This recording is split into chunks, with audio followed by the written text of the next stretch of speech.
Welcome to Holme Horror. I've been waiting for you. Parasite.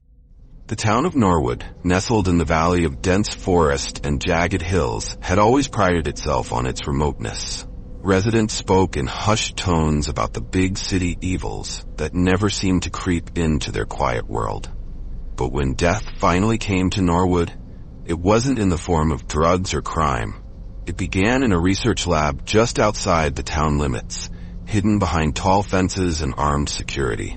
Norwood Biotech claimed to be a cutting-edge facility focused on agricultural innovations. But inside its sterile walls, experiments far more sinister were being conducted. Dr. Evelyn Carter had worked there for years, content to stay in her lab, crunching data and analyzing samples. She avoided the whispers about the lab's classified projects, focusing solely on her assigned tasks. That changed when a sealed package arrived at her desk with no return address. Inside was a single glass vial containing a viscous yellow liquid. Floating within it was a black organism, no bigger than a worm, coiled and twitching. The label read, Experiment 712, Hazard Level Omega. Evelyn frowned. She had never seen such a designation before. "This can't be right," she murmured. Her assistant, James Miller, looked over her shoulder. "That thing alive? It's moving," Evelyn replied, her unease growing. She placed the vial in the lab's containment chamber and sent an inquiry to her superiors. Hours later, she received a cryptic response. "Do not open. Contain at all costs." For 3 days, the vial sat untouched in its chamber, monitored only by Evelyn and James. The organism's movements became more erratic, its twitching intensifying. Evelyn's curiosity grew, but she resisted the urge to examine it. On the 4th night, an alarm blared through the facility. Evelyn rushed to the containment chamber, finding the vial shattered and the organism gone. "How the hell does something like that escape?" James asked, his voice trembling. Evelyn shook her head. "Check the cameras." The footage showed the black organism writhing violently, almost as if in pain, before liquefying and seeping through a crack in the chamber. "It's not just alive," Evelyn whispered. "It's adaptive." They searched the lab until dawn, but the organism had vanished. Evelyn's growing fear turned to panic when she overheard security guards reporting an incident in the nearby town. Adam Mills, a handyman in Norwood, was the first to encounter the parasite. While repairing a fence near the woods, he felt a sharp sting on his arm. Swatting at the spot, he assumed it was a mosquito and continued his work. By evening, Adam was sweating profusely, his head pounding. His wife, Clara, found him trembling in bed. "Do you need to go to the hospital?" she asked. Adam shook his head, just tired. But that night, Clara awoke to find Adam standing in the kitchen, staring blankly at the wall. Blood dripped from his nose, and his hands trembled violently. "Adam, what's wrong?" Clara asked, her voice rising in panic. Before she could get an answer, Adam collapsed, convulsing on the floor. His head twisted unnaturally, and with a sickening crack, a black writhing parasite burst from his skull. Clara's screams were cut short as the creature lunged at her, its tendrils wrapping around her throat. By morning, neither Adam nor Clara remained. Their blood-soaked kitchen told a story no one in Norwood would ever want to hear. Evelyn heard about the Mills' deaths the next day. Whispers of strange behavior and unexplainable injuries spread through the town. She knew it couldn't be a coincidence.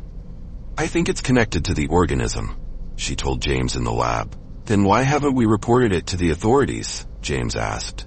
"They'll shut us down, and if it spreads..." Evelyn trailed off. "We need to contain this ourselves." But by then, it was too late. The parasite had already infected more residents. A butcher at the town market began acting erratically, slicing his own arm open with a cleaver and laughing as blood poured onto the floor. A teenager at Norwood High attacked her classmates, biting and clawing until she was restrained. And with every death, the parasites emerged, seeking new hosts. Evelyn's worst fears were confirmed when James began showing symptoms. He staggered into the lab one morning, his skin pale and slick with sweat. "I think it got me," he whispered, collapsing onto a chair. Evelyn inspected his neck, finding a small puncture wound. "You need to stay here," I'll find a way to stop it. Hours later, James began convulsing, his body jerking violently as he screamed. Evelyn restrained him, injecting him with a sedative. But as night fell, his screams turned to whispers. "It's in my head," he muttered. "I can hear it. It's speaking." Evelyn's heart sank. The parasite wasn't just killing its hosts, it was controlling them. Within a week, Norwood became unrecognizable. The infected roamed the streets in packs, their movements unnatural and jerky. Their glowing eyes scanned for prey, and their mouths dripped with blood. Evelyn barricaded herself in the lab, desperate to find a solution. She discovered that the parasites release spores upon emerging, spreading the infection through the air. "We're breathing it in," she realized. "It's only a matter of time." Arming herself with a flamethrower, Evelyn ventured into the town, determined to destroy the hives that had formed in abandoned buildings. Inside one hive, she found dozens of cocooned bodies, their faces frozen in expressions of terror. The parasites inside them pulsated, ready to emerge. Evelyn torched the hive, her stomach churning at the sound of sizzling flesh. But as she left, she noticed spores floating in the air, glistening in the moonlight. Evelyn's research led her to a horrifying discovery. The parasites operated under a hive mind. And at the center of it all was a larger organism, a queen. She traced the queen's location to the Norwood biotech facility, where it had all begun. Armed with explosives, Evelyn infiltrated the lab, finding the queen nestled in a web of flesh and tendrils. The creature was massive, its body pulsating with life. Hundreds of parasites writhed around it, feeding on the remains of infected hosts. Evelyn set the charges, her hands shaking, but before she could detonate them, she felt a sharp sting on her neck.